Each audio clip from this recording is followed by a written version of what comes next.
everyone. Welcome to Feedstuffs 365. I'm Sarah Muirhead. Joining us today to talk about the future of meat production is Maria Walsh, Global Marketing Director for Swine at DSM Animal Nutrition and Health. Welcome, Maria. Thank you so much for being here today. Thank you for having me, Sarah. So let's start by having you tell us a little bit about yourself and what it is that you do for DSM. Sure. Yeah, so as you said, my role is Global Marketing Director for the swine business for DSM. So my role is really to help define the strategy of where we're going in the future for DSM and the swine business, and really putting together our solutions and narrating them to the market and really connecting with the market need in terms of how DSM as an organization can support them to reach their goals. And we're very obviously we're an animal nutrition and health company, so we really are all about supporting our customers to reduce their reliance on antibiotics, optimize their diet composition with various technologies such as feed enzymes, and also support them on their journey to moving towards being more sustainable. And I guess that's a lot of the topics of discussion that we're going to talk about today. Yeah, we're going to kind of frame it around too. The World Economic Forum recently held an event, and it looked at how they can scale responsible meat production from farm to fork. Is this something that that you've looked at, that you've kind of are watching, and what would be your thoughts when it comes to that? How do we look at responsible meat production? Yeah, that's a very good question. So this is actually an initiative that DSM has been involved in with the WBCSB, so the Real or Responsible Meat Initiative. And this has been launched a little over a year ago now, I think. And it's really trying to bring together the main businesses involved in the value chain of pork production in particular, and really defining what we mean by responsible meat, defining the criteria, setting targets for how to measure that, and then connecting with the consumer so that the value of being more sustainable in terms of animal production is recognized by the consumer and valued. So that's the main initiative of this organization. So there are many different companies involved from across the value chain, and it's really kind of a very interesting initiative that brings all of the key players together, both sort of upstream and downstream. Are there certain trends and topics that you believe will influence the future of meat production in, say, maybe the next 5 or 10 year, in that kind of a time frame? Yeah, definitely. And I think it's very interesting when you look across the globe, and I focus a lot on pork production as I'm responsible for the swine business. And we see some big trends evolving, particularly in the big swine markets such as Europe and China. Europe always tends to be sort of one of the leaders in these big changes. So we see moves towards more sustainability and welfare-driven needs. So it's really, we see a change from moving from, marketing and positioning around meat quality, although parts of Europe still definitely, are driven by that type of positioning, more to how are the animals raised. So in terms of their welfare, but also their impact on the environment. And I think we're seeing that creeping into other markets as well. So I think those two are very strong trends for the future. Even we saw with Prop 12 in North America very quickly, a big change in the industry, which is obviously driven around welfare, sow housing, all of those things. They can happen very quickly and can have big impacts on the industry. So I definitely see a move towards that direction, while the global production of pork is still increasing. We see big markets like Europe starting to contract in some of the countries, and some countries are having actual mandates on reducing their number of pigs, right? So we see that in Belgium, Benelux, places like that. So there's a real pressure to maybe reduce the amount that you're producing, but have more quality in terms of how those animals are raised, and then that being reflected all the way to the consumer in terms of labeling and packaging and so on. So it's really starting to change in terms of the segmentation in the market around pork. Do you expect practices, say in a certain region, to be taken more globally? I mean, is there a certain model, or is it going to be kind of a combination of what we're doing around the world when we look at certain production practices and what might be best for the pigs and from a consumer standpoint? Yeah, I think, it's not going to be the same practices are reflected from one country to another, or one region to another. There's a lot of different dynamics to take into account, even down to, land area use and things like that. But I think some of them for sure will start to be reflected in many regions. Big drivers for these changes are legislation, but also consumers and consumer perception, right? So I think a lot of the time, these, particularly the consumer driven expectations are readily reflected across the world. Do you think that's changed at all in terms of, we've had a lot of unrest in our global with the war in Russia and Ukraine? Do you think consumers are looking at things differently, say in Europe, and it's not as much about, okay, we need to look at the responsible meat production, but we need to be more focused on affordable, at least with the current situation? Do you see an attitude shift at all? Yeah, I think so. It's obviously a very acute time, right? Particularly in Europe, and it's reflected across the world with ingredient price changes, right? So right now, here and now, short term, for sure, the dynamic has changed, and the focus is around securing the source of food at a reasonable cost, right? In production, and keeping, sustainability is all about longevity of production. Now, can we actually stay in business? Can the producer afford to stay in business?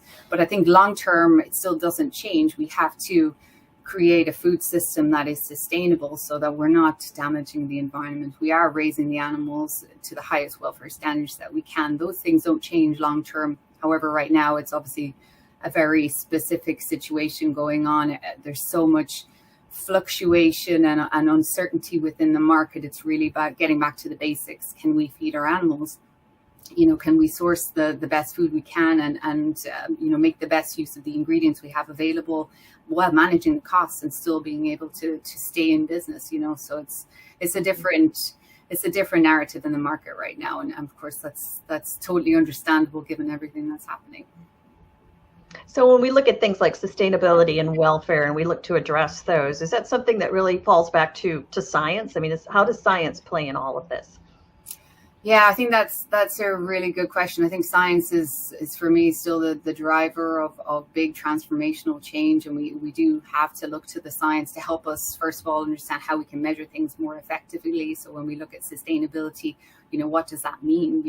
We have to have tools to be able to measure what we mean. And DSM has been developing their Sustel intelligent service to really help our producers to understand what is their actual their life cycle assessment, along with the expertise that we offer them, to really try and understand where they are right now, so that when they make the interventions and the changes, they can measure the difference, so that's one part of it. But then in order to be able to make those changes, that's where innovation and science come in. So things like, we recently launched and had EU approval for our Bovaer molecule, which is about reducing methane emission in cows. Without that kind of innovative science-driven technology, it's very hard to have that kind of impact. So science is a real important player in moving forward and really realizing some of these needs that we have.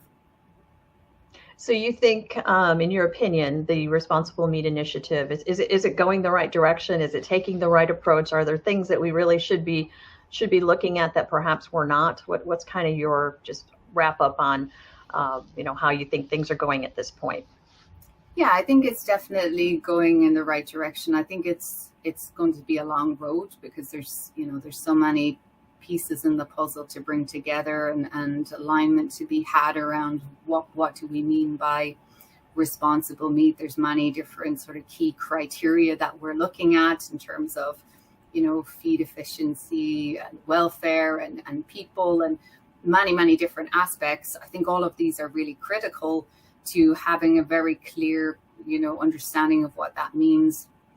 And then having the buy-in across the value chain is also a key component. So it's very nice to see all of, a lot of the big key players, both on the animal production side, but then the likes of Google and IKEA being involved in this kind of initiative. I think that shows that it really takes a lot of sort of big players to invest and prioritize the need for this and take the lead, I suppose, in really defining what that is. And I think it's very interesting to see how it's evolving, but it's not something that's going to happen overnight. It's going to take a lot of effort from a lot of people to get us there. Well, and it sounds like too, I mean, you mentioned there's some new things that are coming through DSM. It sounds like it's going to also challenge industry to look at new ways of doing things too, and to come up with new products and new ideas that, will encourage sustainability and welfare. And we've made a lot of advancements, don't get me wrong, but maybe there's some more things that we can do and to take a look at some of those things. Yeah, definitely. I think, that's exactly it. It's about embracing the new and the novelty and the seeing what can we do different, because it's really starting to get to a critical point where we realize we can't continue in the same path that we've always taken. We need to look at new ways, and that, the industries are changing. There's a lot of consolidation going on.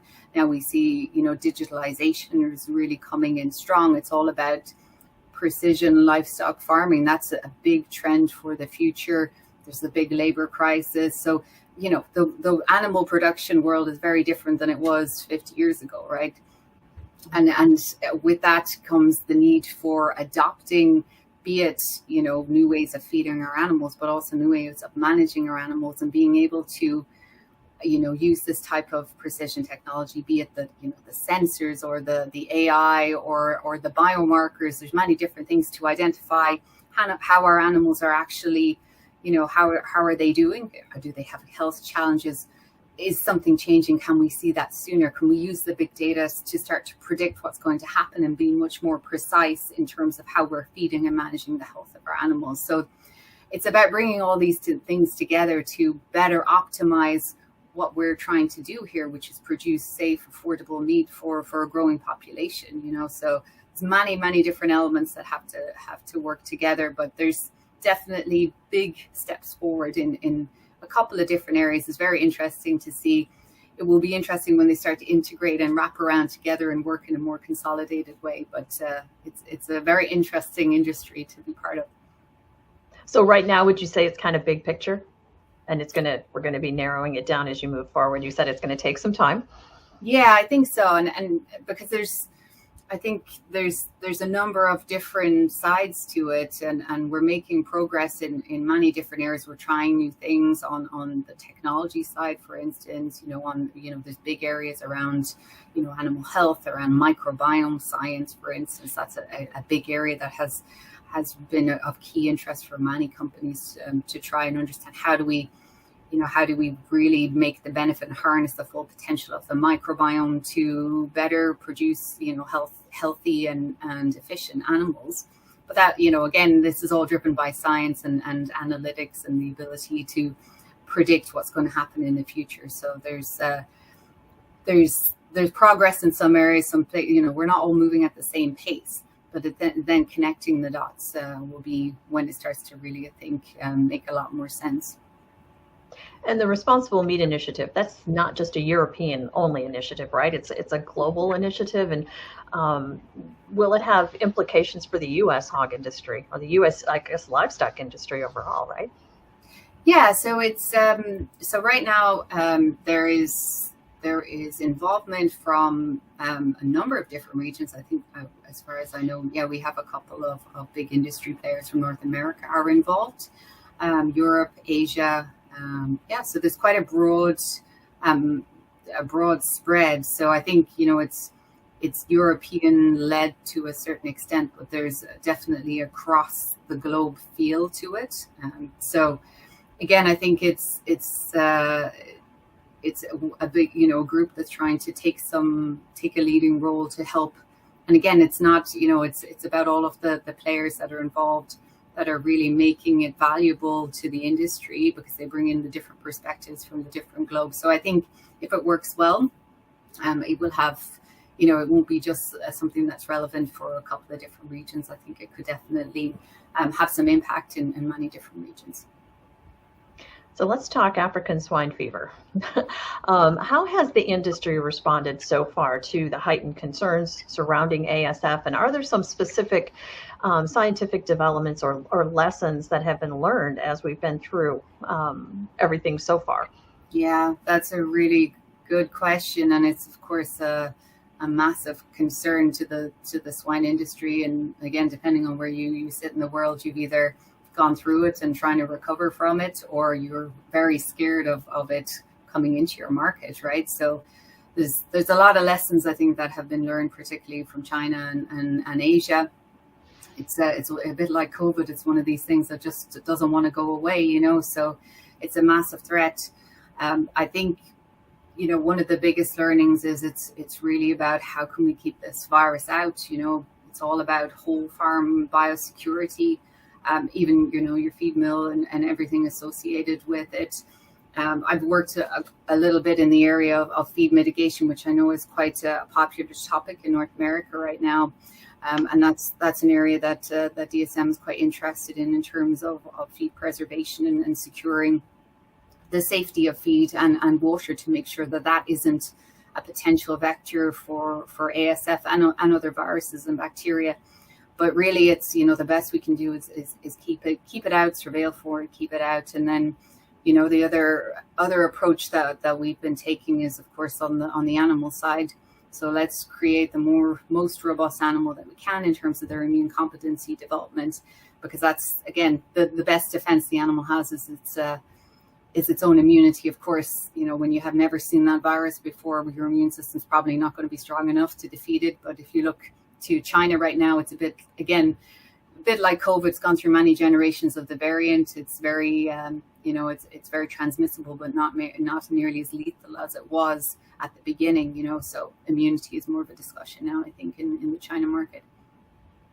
Yeah, it's interesting to see how kind of it does align COVID and ASF in terms of lessons and things that we can learn from each side. So let's talk a little bit about major challenges, say around piglets, around the young pigs. How are they best addressed, and what are you seeing taking place? Yeah, that's it's a very good timing. We just launched our piglet care campaign yesterday for DSM, so.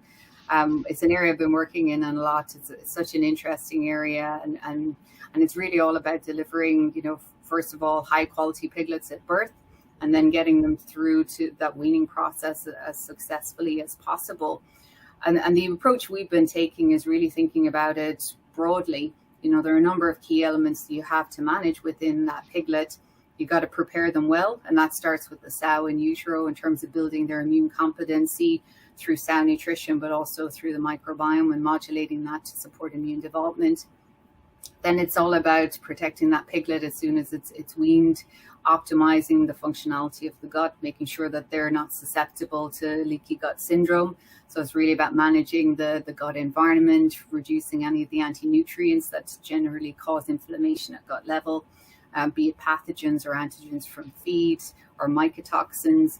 And then once they're over the hump of that post-weaning period, it's around supporting resilience. So how can we optimize their digestive efficiency to really close the gap between commercial production performance and what genetically is their potential for growth? And there can be a gap there that is really dictated by how well they can digest their feed. So, you know, how are they digesting the fiber and the protein, and then how are they using that post-absorptively? So if there's still quite a lot of immune challenge, that's going to obviously divert nutrients and energy away from laying down lean muscle, which is what we want those animals to do. So there are many aspects, I think, to consider, but then of course it depends on, you know, again, what part of the world you're in, what kind of strategies you have available to you in terms of the different feed additives, or if you're still using high levels of zinc or not, which of course in Europe you won't be doing from June onwards, but in other markets you can still do that. So there are many different aspects, your ingredient quality, that has a big role to play. So it's really about kind of narrowing in, understanding where your key pressure points are. Is it the quality of your piglets, because you have super prolific sows and a lot of piglets, but they're smaller birth weight. So you really got to optimize their immune competency, make sure that sow is producing as much milk as she can to get them out into the nursery in as best shape as you can. So topics to discuss, I think, in the piglet area. Well, and talk about high feed costs too. I know you mentioned that a little bit up front here, but it is putting pressure, of course, on producers' margins. Is cost cutting the best response, or what should producers take into consideration when it comes to their nutrition and health programs? Yeah, that's the very topical issue right now, and it's such a critical question because it's we have to manage the costs. There's no doubt about it. There's strategies that can help. So, for instance, in terms of feed additives, that's feed enzymes are a good way to help optimize the digestibility of your raw materials.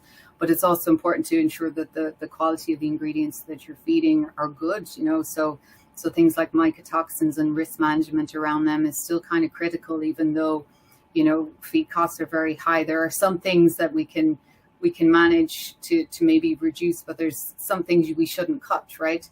And I think, that early pig nutrition, still really need to make sure that we get those piglets off to as best a start as we can. That's a part of the production cycle where it's like any young animal. You got to take care of them when they're young, and then hopefully they'll take care of themselves when they get older. So I think that's a critical point to really think about. But yeah, as I say, feed enzymes are definitely a way of getting a bit more flexibility in terms of your ingredients and your feed formulations. Maybe tap into some more local raw materials that are available. Optimize what you can get from those ingredients by using whatever enzymes that can help to support to do that. A lot of great tips. Any final thoughts as we wrap up here today that you would like to share with the feed industry or directly with hog producers? Well, I think it's a challenging time right now. There's no doubt about it. But we're here for the future, and DSM definitely is very supportive of the swine industry and trying to meet the needs of the market in a more sustainable way. So, thank you very much, Sarah. Very nice to talk with you today. Thank you so much, Maria Walsh, Global Marketing Director for Swine of DSM Animal Nutrition and Health. We appreciate your time today. Thank you all for tuning in as well. Until next time, for Feedstuffs 365, I'm Sarah Muirhead.